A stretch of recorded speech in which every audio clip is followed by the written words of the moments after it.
Eksimizni davamlaştırımız hürmetli vatandaşım. Yaponiya kudretlik devlet gücünü saklap kalıdığalı bolsa, mavzusu davamı, lekşiyemizden davamı, Yaponiya kudretlik devlet gücünü saklap kalıdığalı bolsa, Amerika-Yaponiya ittifakı burayının tinchlik asası bulup kalıdığalı bolsa, burayın degende Asya Tinch Okyan rayonunun teoriki asası Amerika-Yaponiya ittifakı teoriki bulup kalıdığalı bolsa, Cungu'nun Asya'nın negizlik tinchlik tertibiga xeres qilishleri g'alba qilolmaydi. Bu yerda bir gap Asya Tinch Okeanga emas, hatto butun dunyo xeres qilishlarimi hargiz putirab turolmaydi, g'alba qilolmaydi. Oldingi shart Amerika-Yaponiya ittifaqi bu yerning tinchligi va muqimligini qo'g'dashdan teoriki bo'lib qoladi. Muşular Cungu'nun teşvikat tergibatını hedef küçeytip, Yaponiyanın inovatını töküp, Yaponiya Amerika ittifakını acizlaştırıştan asaslı sebeplerdir. Şuna del muşu sebeplerge biz yukarıda etken Amerika-Yaponiya ittifakı kartılgan Xitayning ağzı matbuat ve başka internet torbetlerdeki teşvikat tergibatlarının hemisi maksat nime? Amerika ile Yaponiyanın Asya'daki ittifaklıkını acizlaştırıştır dedi.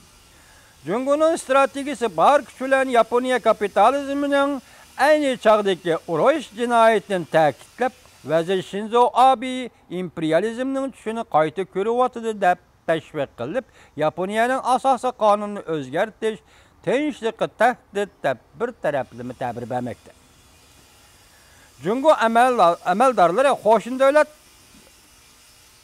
dahilleri bu yerde muqimlikni saqlash, güllenişning en yaxshi çaresi Cungu'nun mehribanlık bilen hükümranlık kılışını kabul kılıp kişini bizar kılıdığan Yaponiya pakalarını haberde şunda değildi.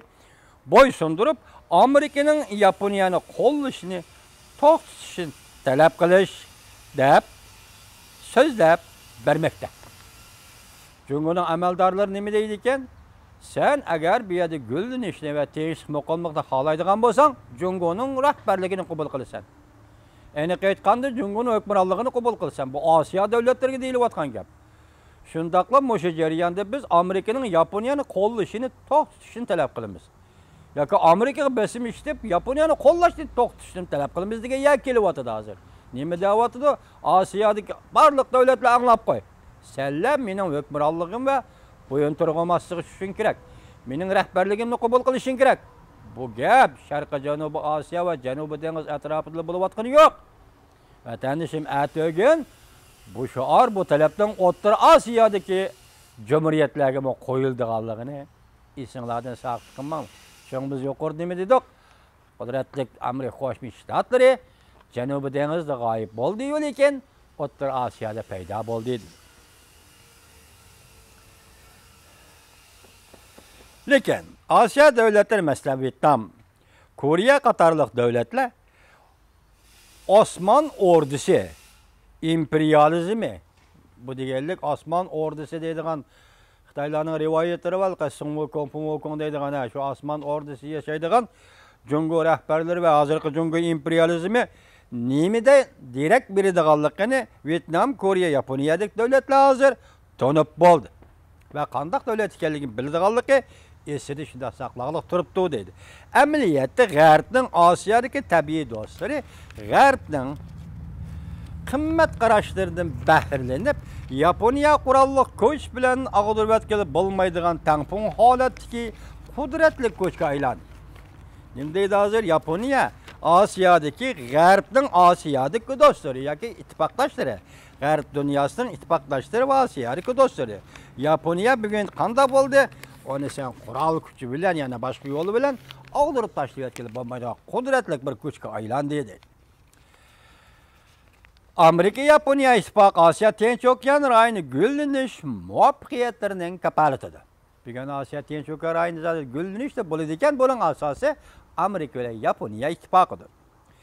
Cungu'nun küçü Asya, Avrupa kuruluğu kadar kengaydı, kengaytıvadı. Hatta poizda Avrupa gitip oldu.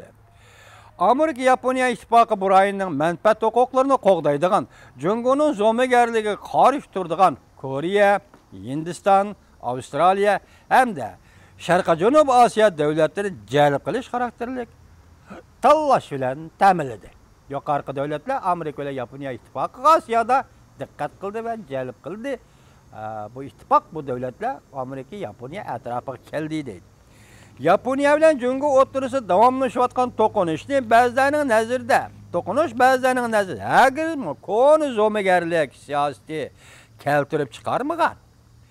Balki zo'magarlikni qo'g'lishadigan vahimlik, darajadan tashqari zo'ravon kuch bilan erkinlik va qadr-qimmat qarashlarini qo'g'daydigan jamiyat o'rtasidagi ideologiyalik to'qinishlar deydi. Hozir bu qisqasi mustabidizm bilan demokratizmlik ikki xil jamiyat o'rtasidagi to'qinishlar deydi. Mustabid Jungo darajadan tashqari zo'ravon kuch bilan hamda Amerikaga do'stona bir turkum demokratik davlatlar o'rtasidagi raqobatni kim tutib chiqadi? Balki qat'iy irodaga kelib, kim yangi Junxo imperializmining kontrol qilishni qabul qilmaydi degan to'qinishdir. Masalan, kim tutib chiqadi hozir Osiyolik to'qinish talash tortishda? Kim Jungoning imperializmlik hukmronligini qabul qilmaydi, kim qabul qiladi degan masalani davr qilgan holdagi to'qinishdir. Ala sharingni do'stim, hozir Jungo Osiyo davlatlarini boshqurdigan yag o'tgan bo'lsa, ayni vaqt eslandi bo'lsa kerak, madaniyat inqilobi deydigan davrlarda mavzuning shuari nima edi? Jefang Chverley. Bütün insoniyatni azod qilish edi. G'arb dunyosi shu shuarlarni anglab kelgan, anglab cho'ng'agan dunyo shunga sukut qildi, gap qilmadi. Endilikda mana keldi mana. Bugun Osiyo davlatlari sen mening hukmronligimni, rahbarligimni qabul qilsan deyapti Jungo bosh ko'tardi deydi. Men shunga ayni vaqt shuarni siltib qo'ydim. Uning g'arizi bir Osiyo davlatlari emas. Mavzu nima degan? Jefang Chverley. Bütün insoniyatni azod qilamiz. Ishchataq vatandoshim, ishchataq. Osiyo dunyoning yangi gullangan boylik va huquq markazi sifatida bu Osiyoning kelgusi bugun yuqorqi to'qinishning natijalariga bog'liq bo'lib qoldi. Maqolaning oxirida xulosasi nima deydi? Osiyo bugungi boylik va yangi gullanishning markaziga aylanib qoldi dunyoda deydi. Shundaqla Osiyoning shu gullanishi, taraqqiy qilishi yuqorqi to'qinishlarning qanday hal bo'lishiga bog'liq bo'lib qoldi deydi. Demak, mustabidizmning demokratiya o'tirisiga bu to'qinish Jungocha aytganda Jungoning rahbarligini Osiyolik qabul qilamiz yo'q degan masala gapdir.